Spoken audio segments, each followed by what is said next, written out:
I fell in love with my mom's boyfriend. Hi, I'm Casey, and you're not going to believe this story. My mom and I were grocery shopping one night, and as usual, we got way too much stuff. This really nice, handsome guy offered to help us load it into the car. He was super helpful. To say thanks, my mom and I invited him to have coffee with us the next day. He accepted, and we had a great time. He was easy to talk to, funny, and sweet. I could tell my mom really liked him. I teased her afterward about having a crush on him, but she refused to confirm. He started coming over often. I was always really excited to see him. I could see that he had feelings for my mom and that she felt the same. That should have made me super happy, right? Except for some reason, I wasn't. This guy, Jim, was really kind to me. He bought me gifts, took me to the movies when mom couldn't go with me, helped me with my homework. He was a saint. He would even take my side when my mom and I argued. So why wasn't I shouting from the rooftops that I wanted him and my mom to get married? I'd really started to notice how cute he was, and how warm and floaty I felt around him. At first, I told myself that's just how it is when you make a new friend. But slowly, I started to realize something really, really bad. I was in love with my mom's boyfriend. I tried to make myself stop thinking about him that way. I told myself he was too old for me, and that my mom liked him, so I couldn't.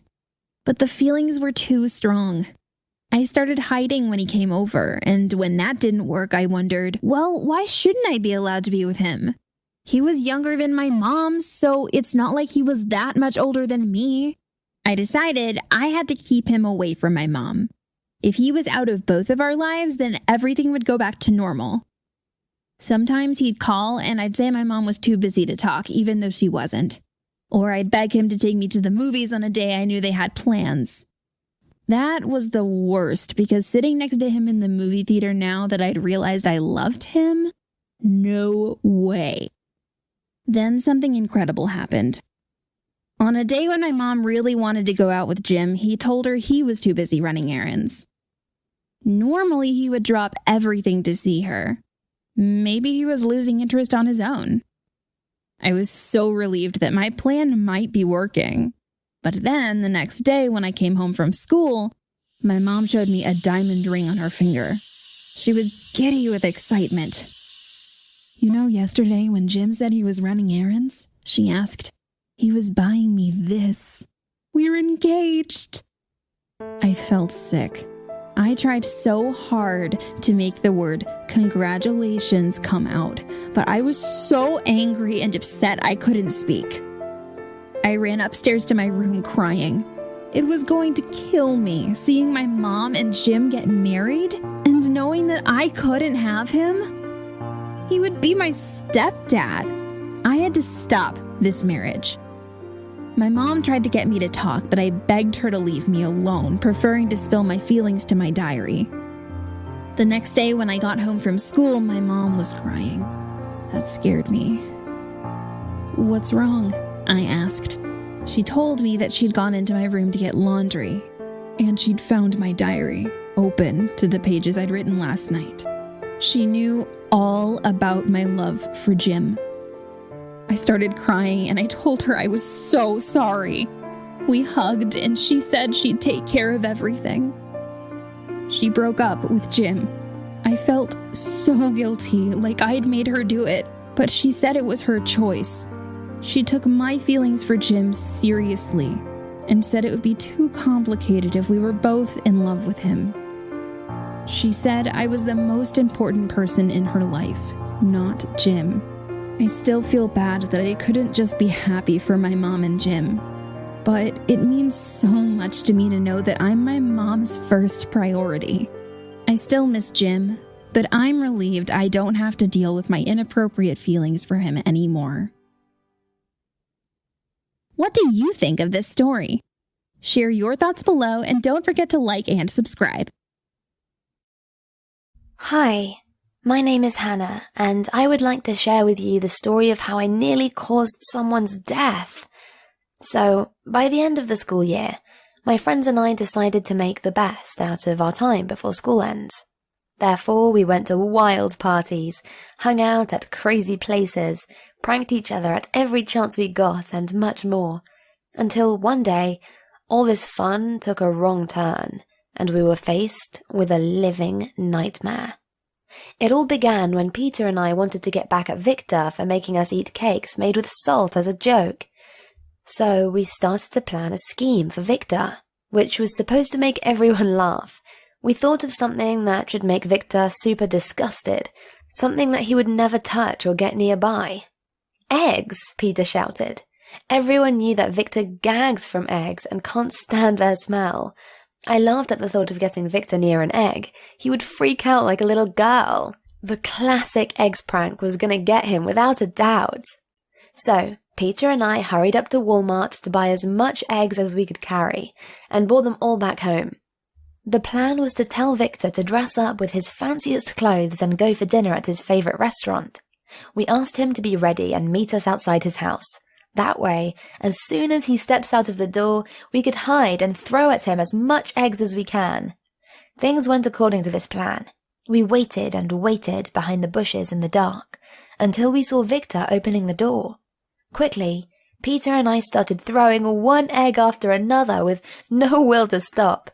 We heard him screaming and asking us to stop, but our excitement was taking over the situation, and we kept on going until we were almost out of eggs. However, the voice that was asking us to stop was nothing like Victor's voice.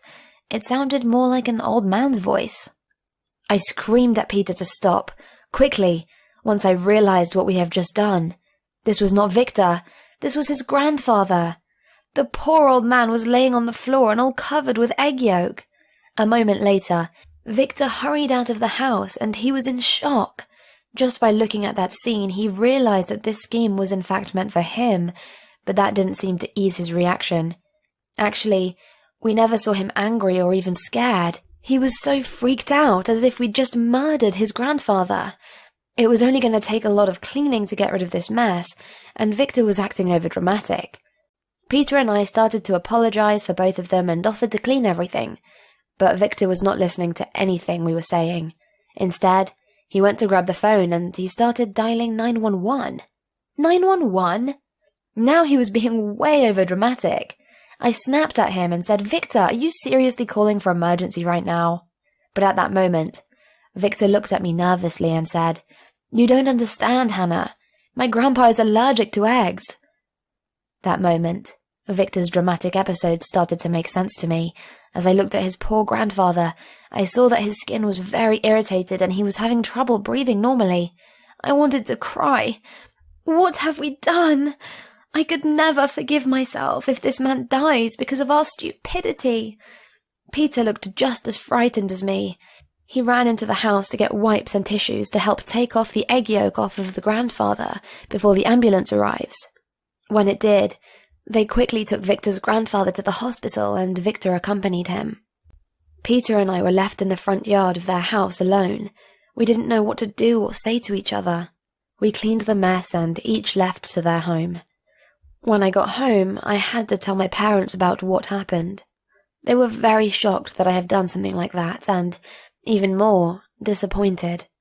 They called Victor's parents immediately to apologize and check on his grandfather. According to them, his condition was stable, but not at its best. His skin was still irritated and he felt constant dizziness. My parents apologized to them one more time and hung up the phone. My parents and I decided to go to the hospital the next day to apologize properly. Despite my feeling of shame and not wanting to show my face to anyone, I knew I had to go. The next morning, as we arrived at the hospital and went to the grandfather's room, Victor was there. However, he wasn't as mad as I thought he would be. To my surprise, he welcomed me with a smile and gave me a hug. His grandpa, on the other hand, was not as happy to see me, but that was totally understandable. I said that I was extremely sorry and gave him an apology gift, which managed to get the old man smile a little. My parents stayed with him in the room to talk while Victor and I went outside. Victor told me that he knows how upset I feel and that none of this was my intention. I was extremely relieved to hear those words coming from him. I told Victor that I thought he would never forgive me and was convinced that he'll stay mad at me forever. Victor then told me that he understands that it could have happened with him too, or anyone else. The important thing was that we all learnt that next time if we want to have fun, we should also be responsible enough for our choice of actions.